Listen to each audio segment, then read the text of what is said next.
sikhuluma ngokufakwa kwebhande. Yabona mangabe uzofica ingane ejol emgwaqweni. Yes. Kumele ukukhumula ibhande. Paka imoto. Shone kuzona. Ifaka ibhande. Would you do that? Macingwane ne? No, would you do that? No. Yini ibhande olisebenzisa? I wouldn't. La sebenza kuwena. Lake la sebenza kumina. Hayi la sebenza. Hayi ngashawa mina. Ngashawa. Sakhula sishawa thina I'll tell you some other day last time ngishawa. Ukushawa kwami kwa last time kuhlangene no namanzi amponjwana ngisasesikoleni. Don't go there. Let's get into this one. Ngobe ngixoxe ngolunye usuku leyo. Ngisesikoleni. Hayi sobuye sixoxe. Ngithange lo bhuti omdala ngoba wayengithuma ngihamba ngiyombizela intombi. Kodwa ke sibone ivideo kangizwe emchuni. Umacingwane. Ngicabanga ukuthi kuyivideo lesi drophile yokugcina besikhuluma ngendlela akhuluma ngayo umacingwane. Sithola okukhulu ukuxeko. Abantu bengajabula ukuthi asivumelani nomacingwane ngendlela akhuluma ngayo. Kodwa kulokho akwenzile kokubona izingane ezijolayo bese yayishaya. Ngokwami angifuni ukukhuluma ngendlela enze ngayo ngoba sophinde sixabane nababukeli bethu. Angifuni sixabane. Sichune sohlupha. Angifuni sixabane. Kodwa engifuna ukukhuluma ngakho i-intention.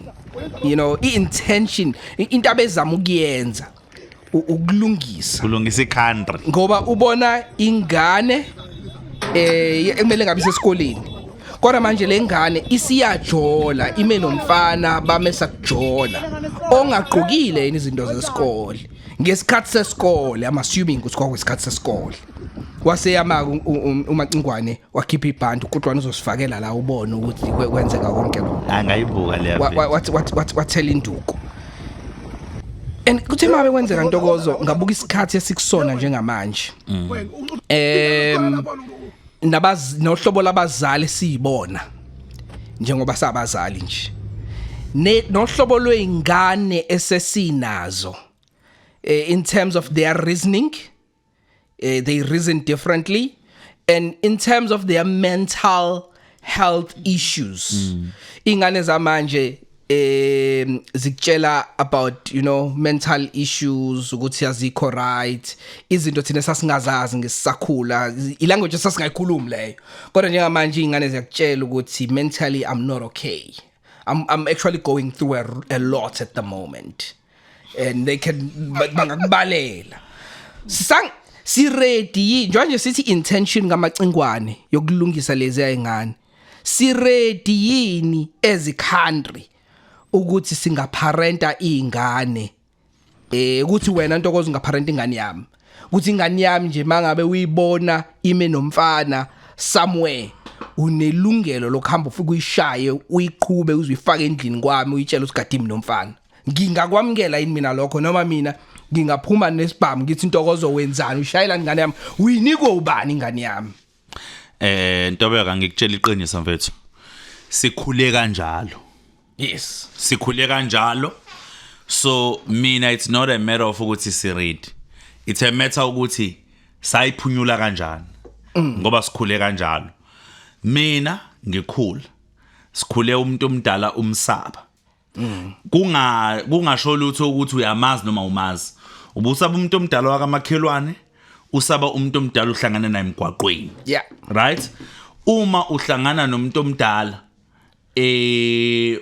ukurong ubushintsha indlela ubalekela lo muntu omdala ozokubona ukuthi ukurong but kwahamba kwakhona la kushintsha khona njengoba sikhuluma namhlanje kunomakhelwane somewhere abasilalela abasibukela abangakhulumisana ngoba umakhelwane wa discipline ingane yakamakhelwane then kamakhelwane kwagcina sekuxatshana kubanga ukuthi we discipline kanjani ingane yakamakhelwane mina ngisakhula uma ngibonwa umuntu ongaziyo ngikurong wayezomqhuba ngenduku azayongifaka ekhaya ngayo afika asho ukuthi ungishayelani nasekhaya aqhubeke lapho. But today akusenzeki lokho ngoba kunendlela ebesikhula ngayo ehambe yahamba yashintsha. And I am one of those people who say many of the things we see ngiyazothi ngicabanga isidala as wrong manje, it's simply because of that ukuthi sikhule ingane sazi ukuthi ikhuliswa umphakathi, ikhuliswa isociety, but we have truly lost that njengamanje. So ngithi ke ngiyavumelana mina nesenzo sechunu, kodwa iqiniso lithi sesiyilahlile and kuzosithatha isikhathi ukuthi singaphinde sibuyele kule yampilo. Kunokuthi sibuyele izosiqhatha nje kakhulu kunakuqala, njengoba usho ukuthi sizongameli ukuthi umuntu adiscipline ingane yami. But today go to public spaces, any public space that you can think of, and look at how the young generation is behaving. Abasanandaba nomuntu omdala. Abanandaba nomuntu omdala. Usabuma wakhe nobabu wakhe mengakwazi wena akanandaba. But it was not like that before. Then umbuzo wami nje before ngisho wami umbono kuwena Ntokozo. Uma ngase kufike undodakazi wakho omazi ukuthi uyahlonipha uyingane eright, uzwe kuthiwa ushayiwe, eshawa umuntu ongamazi omdala ngoba nakho ubeme nomfana, how would you react? Undodakazi wakho, I don't want you to generalize. Yeah, no, angifuni ukugeneralize. Undodakazi wakho njengamanje. Angifuni ukugeneralize vele ingakho ngikulalelisisa. Mina ngoba ngiyiparent, nginama teenagers. Ngifundile mina the hard way ukuthi ngaso sonke isikhathi makwenzeka into angiline towards kakhulu ukukholwa umuntu omdala then ukukholwa ingane yami. Ingane zethu zi very good ekuthenini zibe ne princess ngoba ulinganisa ngodaughter, princess appearance to us, but mazingekho in our eyes uthola ukuthi ezikwenzayo akukho princess appearance. Now I've heard the actisoko sikhotheni ngangabe usikhotheni, but akuyona le princess appearance wena onayo. It might not be extreme, but I've had mina situations as a parent again now whereby ngithi ngiconfronta a situation ngithi ngidila nento eyenziwe ingane ngoba ngikholwe iside lengane abeke off lo engade ngithi why did you do this to my child, only to find 3 months later ukuthi kahle hle why right. Let me tell you a very good example. Teacher will tell you about this, right? You have teachers in your family, I have teachers in my family. Many parents ayahamba ayolwa no teacher based on ukuthi ingane zithe uthisha sorry and so ungenze ukuthi, only to find ukuthi uthisha ubeyidiscipline ingane okwangampela, but ingane ngoba kuwena princess ifike yadayisa istory esithile, and then wena wabona uthisha ukhulusa as umuntu ohlukumeza ingane yakho why esikoleni usuvutha, only to find 6 months down the line ukuthi nothisha ukhuluse kahle hle wayithi uyakulekelela. So in a nutshell, you are saying ungathi wenze kahle washaya ingane yami. Ukudiscipline njengoba ngisho ukuthi I would definitely support it, because I don't think ukuthi ukhona umuntu oyi-adult ongavele akhande istory athi ngibone ingane yakho Ntokozo uNokwanda enza u1 2 3 sengimdiscipline kanje kube ukuthi uyasakha istory. I don't think so. We understand ukuthi lento yokushaya isiphenduke yaba sensitive eSouth Africa. Kumele mangikusho lokho, kunabazali ozokutshela ukuthi mina yami ingane noma ingenzana ngishaye. So isi sensitive in that sense ukuthi now mina seku wrong uma ngidiscipline ingane kakhulu sengokuyishaya kanti kakhulu se ama principles akhona akuwona ukushaya. So isikhathi sesishintshile based on that, yabo. So so sengiya generalize now. So kunobungozana ukuthi ngivele mina nje ngikhiphi ngikhumule ibhande ngishaye ingane kakhulusi kanti ukhuluse uzokutshela ukuthi ingane yami no 16 not a single day nginikeza a whooping. I've got a different way of disciplining my children. So kusho ukuthi mina sengithatha ama disciplinary measures akachapha ngifuna ukuya introduce akakhulusi. That is where I think mina ama clash happen.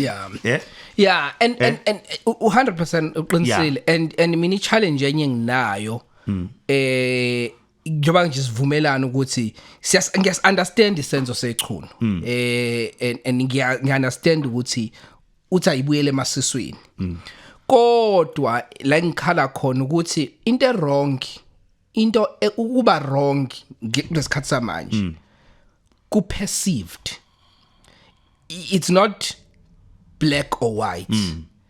Wena ungathi into wrong kanti mina ngiyamngelile.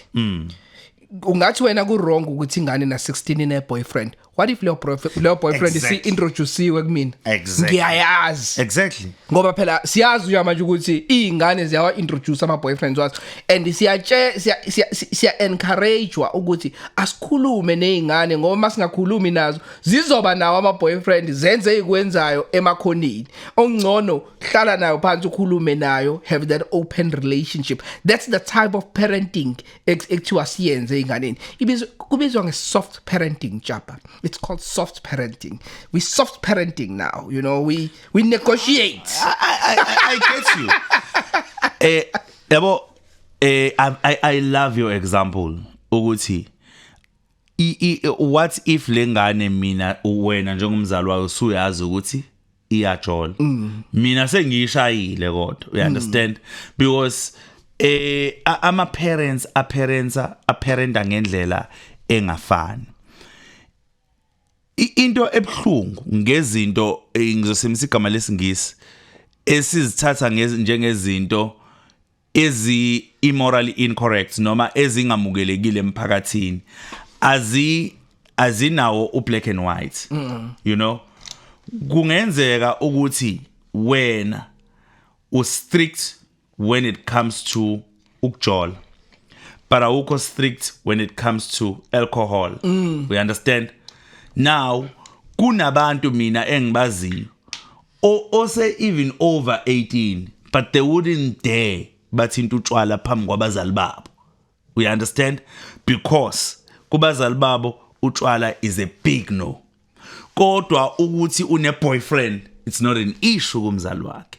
We understand? So now mina ngizobona ingane yomuntu ingena in XYZ bottle store iyothenga utshwala. Mase ngithi uzoba mphupho utshwala wena ngikushaya kanti kubo sebe approvile sebeyifundisile nendlela yokuzimanage. Mhlawumbe imali uyicelile nje ekhawuthi ngomiwe. You understand? So isikhathi sesiphila kusona sesishintshe kakhulu kunezikhathi esasiphila kuzona akudala. Ngalawo mazwi ngiyavumelana nalabo bathi asikwazi ukuyitshela ukuthi thina esikhule ngama 90s nabakhule ngama 80s sizokhulisa izingane ngama manje 2020s ngendlela ekwakwenziwa ngayo ngo1998. It's two different times. Khona example eyakenziwa uthisha wami that I don't forget ngisafunda isikole. What you need to know ukuthi abazali bakho they were born by different parents at a different time in a different era, sometimes even in a different area. Bona bathole wena at a different time in a different era, mhlambe futhi nawe in a different area. Nathi ke manje sithole izingane zethu different time, different era, different area. So asikwazi ke manje ukuyitshela ukuthi indlela thina mina nawe nje ngoba sihleli la esakhuliswa ngayo endwethu izofana nendlela mina engikhulisa ngayo izingane zamanje njoba mina ngihlala la kwaMashu. You understand? Ngoba mina ngalenkathi ngisakhula eNdwedwe ngangibuye esikoleni ngiwasha i-shirt ngihambe ngemfuleni ngifike ngiwasha i-shirt mase ngibuya ngiphethe u20 ulokhuzana u25 liter wamanzi la kumina sengibuye mangiqeda lapho imina ozohamba ayoqaqa imbuzi ngoba ekhaya kwakunezimbuzi ngibuye. So it was a routine yami yayibekiwe. Angisakwazi ukuimplementa leyo nto manje. Mina eyami ingane njengoba ngihlala nayo la kwaMashu ihamba nami ukuya esikoleni. Ihlala kwi-aftercare ibuye nami esikoleni. You understand? So impilo isishintshile completely. Ayikhiphi inkomo zona ihlalela uYouTube. You understand? So izinto zishintshile kakhulu. So asikwazi ukuadapta ama parenting skills ango 1998 ngo 2025. I agree with that. Yeah? Amen. Yeah. Okay. So ngicabanga ukuthi esivumelana ngakho mina nawe ukuthi uzongitshela mawuthi ngirong. Siya understanda ukuthi isymbolism yokwenziwa yichunu. Naye ne message ayizama ukuyiqhubha. Kodwa mase sibuka ngo 2025 ukuthi sisangakwazi yini ukubuyela lapha ya. Practically let's implement this thing ukuthi we'll parent each other's kids from now on. Into engenzeka kunalokho mase sizame ukukhulisa izingane zonke ezikhona eSouth Africa singagcina sishayana sibulalana sodwa ezabazali ngoba indlela esikhulisa ngayo izingane zethu ihlukile kanti futhi nezingane zethu zihlukile kakhulu ngenxa yesikhathi uthisha wakho example akwenzele yona 100% true. Izingane zethu exposure ezinayo mina bengikholelwa for a very long time bengikholelwa ukuthi izingane zamanje zehlakaniphe kakhulu kunathi ngoba buka indlela ezikhuluma ngayo, you know, i-reasoning yabo is on another level. Kodwa 2 weeks ago I found out I was with you when I found this out ukuthi no hayi ngoba ihlakaniphe kakhulu i-exposure exposed to a whole lot more than we were exposed to. So nathi sahlaniphile kunabazali bethu because we were exposed to a little bit more than our parents were exposed to. As a man, they're exposed to AI and a whole lot of other things. Yeah. But the point is, angekwazi parenting ane ekhona South Africa sonke as abazali. Yes. So azilime zithi. Yes. Yazi ukhuluma lento ngoba inamalungelo. Zinamalungelo. Ukhuluma lento exposure sokwathi into something very important in short before sidlule kuleli point. Thatha ingane ehlala kwaMashu uthathe ingane ehlala e4ways eGoli uthathe ingane ehlala eThoyando in Limpopo uthathe ingane ehlala kwaNongoma kwaZulu Natal uyibeke in one space. Uyabona ukuthi labantu ba expose kwizinto ezingafani, ama capabilities zabo, understanding yabo, indlela ba engage ngayo. I-exposure does go a long way. That is why even usufika ema university ukubona ukuthi ziyaqala manje indlela ziveza ukuthi lo i-background yakhe ithini. I-exposure empilweni is everything. The sad reality about our country is that we live in a very unequal society, and we hope one day the ground will be leveled, because for as long as see a country is so unequal, mase sifika nje sonke ngisho kuthiwa siphase ngokufana eUKZN but noma eUCT, but i-exposure ne-background yethu ifike isihlukanise nje kakhulu 100% zisuka nje. Yes, 100%. You know what, we'll never move kulena ngoba imnandi kakhulu. Please go to the comment section usitshelo wakho umbono. Mina ke eyami ingane ungayishayi. Untokozo ungayishayi yakhe. Eyami nje no. Mina yami ingane angishayi. Uma mayenza iphutha uma wayo. I don't. Uma wayo yayishaya yena. I didn't say that. Uma wayo she does what she needs to do. No, but not me. Khuluma TV iqiniso njengomntefa. Uma wayo yayishaya yini? No, not my baby. But uyena okwazi omdiscipline. Angisho nami ukuthi ingane ngiyishaya. But I just said ingane kuthina good and into yaziyo. No, 100% true. They are very angelic in their appearance, very princessy. You understand? So when you listen to them, you always have to leave that room with, hey, my angel. Yeah. Let me wait and try to find the truth. Yeah. I know Guti probably in the comment section, they'll be telling me how much of a bad parent I am. You are a good parent. I want to be like you, right? I want to be like you. Okay.